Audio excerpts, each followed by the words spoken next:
المعلومات اللي نعرفها عن التاريخ بالفترة اللي سبقت اختراع الكتابة كلش قليلة، ورغم قلتها عرفنا من عندها هواي أمور، وأغلب هاي الأمور كانت أساطير وخرافات وقصص خيالية، وتختلف هاي القصص والأساطير حسب الحضارة اللي إجت منها. بس إذا ردنا نعرف أهم حدث تاريخي انذكر بأغلب قصص الأقوام القديمة فهو الطوفان العظيم. حدث كان فشي مهول بحيث غير تاريخ العالم للأبد، ومن قد ما كان تأثيره كبير انذكر بتاريخ أغلب الديانات والحضارات القديمة، وتحدد من بعده شكل التاريخ اللي نعرفه.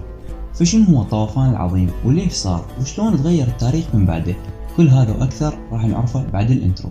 هو العراق سليل المجد والحسد، هو الذي كل من فيه حفيد نبي، كأنما كبرياء الأرض أجمعها تنمى إليه، فما فيها سواه أبي. هو العراق فقل للدائرات قفي، شاخ الزمان جميعا والعراق صار.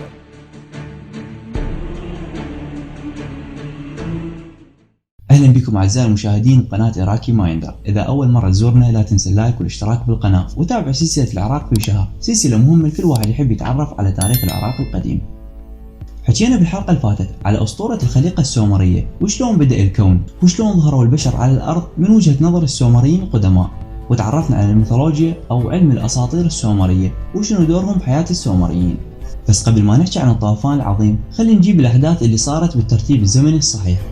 بعد ما خلقوا الآلهة السومريين البشر واستعملوهم كخدم، ورا فترة من الزمن الآلهة انعجبوا بذكاء وجمال البشر، فقرروا انه يخلونهم مجتمعات ودول، واتخذوا قرار باعطاء خاصية الملوكية والحكم للبشر، وصار كل مدينة سومرية سلالة حاكمة خاصة بيها. بس الترتيب الزمني لهذول الحكام الباحثين ما يقدرون يحددونه بشكل مضبوط بناء على القطع الأثرية اللي لقوها، وظلوا محتارين بالموضوع لحد ما بوحدة من عمليات التنقيب لقوا مجموعة من الألواح مكتوب بها تقريبا كل أسماء الملوك السومريين، وسموها أثبات الملوك السومرية. وبعد ترجمتها قدروا يتعرفون على الملوك السومريين وطريقة الحكم بهذاك الوقت. بس هاي الأثبات هي مجموعة كبيرة من الألواح الطينية تذكر أسماء ملوك حكموا الآلاف السنين، فما أريد أدوخكم بالموضوع، بس راح أقرأ لكم شوية منها والباقي راح أخليه بالتعليق المثبت أسفل الفيديو. هبطت الملوكية من السماء فكانت أريدو مركز الملوكية، وحكم في أريدو ألولم ملكا لمدة 28,000 عام، وحكم بعده الكار ب36,000 عام، في المجموع ملكان حكما 64,000 عام. في المجموع 5 مدن و8 ملوك حكموا ل241,000 عام، ثم جاء الطوفان العظيم وجرف البلاد. اللي نستنتجه من هاي الوثيقة انه خاصية الحكم هي فشي خاص بالآلهة، وفترة من الفترات قرروا الآلهة انه ينطون هاي الخاصية للبشر، واختاروا 5 مدن حتى ينزل بها الحكم، وهذين المدن 5 مدن سومرية، واول مدينة نزل بها الحكم هي مدينة أريدو، وانه الحاكم هو وكيل الآلهة على البشر، ومخول من قبل الآلهة بإدارة شؤونهم، وكان حاكم المدينة هو الكاهن الأعلى، ومركز الحكم مالته هو المعبد الخاص بالمدينة. والناس ما راح يعبدون هذا الحاكم، وإنما راح يستمرون بعبادة آلهتهم، على العكس من نظام الحكم غير حضارات بذاك الوقت، لأن الحاكم كان يعتبر هو الإله ولازم على الناس إنه يعبدونه هو شخصيا.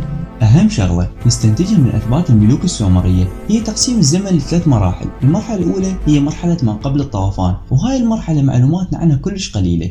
بس أول شغلة تلفت النظر عن هذا العصر هي الأعمار الطويلة اللي انذكرت للملوك ما قبل الطوفان. يعني بس 8 ملوك من هذا العصر مجموع سنين حكمهم 241,000 سنة تقريبا، يعني أكثر من ربع قرن، وهاي الأرقام كبيرة كلش مقارنة بالأعمار البشرية الطبيعية. فهواي من الباحثين يقولون إن هاي الأرقام كانت شوي مبالغ بها.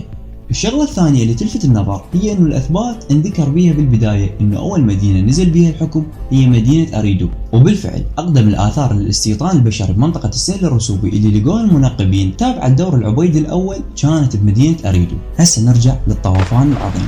قصة طوفان النبي نوح تقريبا كلنا نعرفها، والقصة هي نفسها بقية الديانات الإبراهيمية، فماكو داعي نذكرها. بس أسطورة الطوفان السومرية شوية تختلف. البشر بشكل عام كانوا يعتقدون انه اقدم وثيقة تاريخية تحدثت عن الطوفان هي كتاب التوراة، بس بنهاية القرن التاسع عشر تم اكتشاف لوح طيني يتحدث عن الطوفان العظيم، ومن المؤكد انه هذا اللوح هو اقدم من التوراة بآلاف السنين. ولقوا هذا اللوح شوية متضرر وبيه اجزاء مكسورة او مفقودة، وبعد فك شفرات هذا اللوح وترجمته ظهرت هاي القصة الاسطورية. ملخص القصة انه الآلهة بعد ما خلقوا البشر وعاشوا بالمدن 5 اللي نزلت بها الملوكية، البشر فسدوا بالأرض وظلوا يرتكبون الجرائم والذنوب بشكل كلش كبير، فقررت الآلهة القضاء عليهم من خلال طوفان عظيم يقضي على البشر ويطهر الأرض منهم. وكان هذا القرار صادر من الإله آنو، ووافقوا عليه بقية الآلهة، ولكن إله واحد رفض واللي هو الإله إنكي. بس الإله آنو راح الإنكي واخذ منه كلمة إنه إنكي ما يروح يحذر البشر من هذا الخطر المدمر، بس إنكي ما استحمل يشوف هذا الشيء، فراح الرجل حكيم وصالح وذكي اسمه زيوسيدرا، واللي هو ممكن نفس النبي نوح بالروايات والكتب الإبراهيمية، وبلغه باللي راح يصير وشنو لازم يسوي بس بطريقة شوي درامية. الإله إنكي انطى كلمته الآنو بأنه ما راح يبلغ أي واحد من البشر بهذا الشيء، فإنكي راح لزيوسيدرا وكلمه من خلف جدار كان بيناتهم، وبصيغة انه إنكي كان يخاطب الجدار وما يدري انه زيوسيدرا واقف وراه وجاي يسمع، وبلغه انه ياخذ من كل ما يستطيع المشي 2 ذكر وانثى، وياخذ من كل النباتات والحبوب وكل ما يحتاجه حتى يعيد الحياة من جديد بعد انتهاء الطوفان. قف قرب الجدار على يساري واسمع، سأقول كلاما فاتبع كلامي، واعطي أذنا صاغية لوصاياي، إنا مرسلون طوفانا من المطر فيقضي على بني الإنسان، ذلك حكم وقضاء من مجمع الآلهة. ويكمل النص انه اجى الطوفان واستمر لمدة 7 ليالي و7 ايام، وكل اللي على الارض ماتوا وبقوا بس الناس والكائنات اللي صعدت ويا زيوسيدرا. هبت العاصفة كلها دفعة واحدة، ول7 ايام و7 ليالي غمر السيول والامطار وجه الارض، ثم ظهر اوتو اله الشمس ناشرا ضوءه في السماء على الارض. فتح زيوسيدرا قوة في المركب الكبير تاركا أشعة البطل أوتو تدخل منه. زيوسيدرا الملك خر ساجدا أمام أوتو ونحر ثورا وقدم ذبيحة من غنم. وهنا يعترض النص تشوه أو نقص باللوحة اللي مذكورة بها هاي الملحمة، وعلى الأرجح أنه هذا الجزء المفقود يتكلم عن جفاف المياه وهبوط السفينة على الأرض. وبعد ما نعبر هذا الجزء ويصير النص قابل للقراءة، يقول زيوسيدرا الملك سجد أمام آنو وإنليل، ومثل إله وهباه حياة أبدية، ومثل إله وهباه روحا خالدة. عند ذلك دعي زيوسيدرا الملك باسم حافظ بترة الحياة، وفي أرض دلمون حيث تشرق الشمس أسكناه.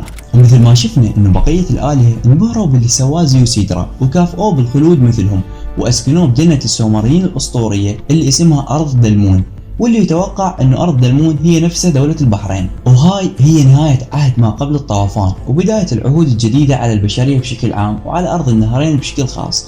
وكانت البداية العصر فجر السلالات الحاكمة بالبلاد، واللي تركت آثار حضارية ثقافية وتاريخية عظيمة، والانطلاقة الحقيقية للحضارة السومرية، واللي راح نشوفها وياكم بالحلقات الجاية. ولهنا نكون وصلنا لنهاية الحلقة. إذا عجبتكم لا تبخلون علينا باللايك والاشتراك بالقناة، ولا تنسون تتابعون الحلقات اللي فاتت وتنتظرون الحلقات الجاية وتفعلون زر التنبيهات. ومثل ما عودتكم أي واحد يسوي مشاركة الحلقة أحب أقول له على راسي على راسي على راسي على راسي. سلام.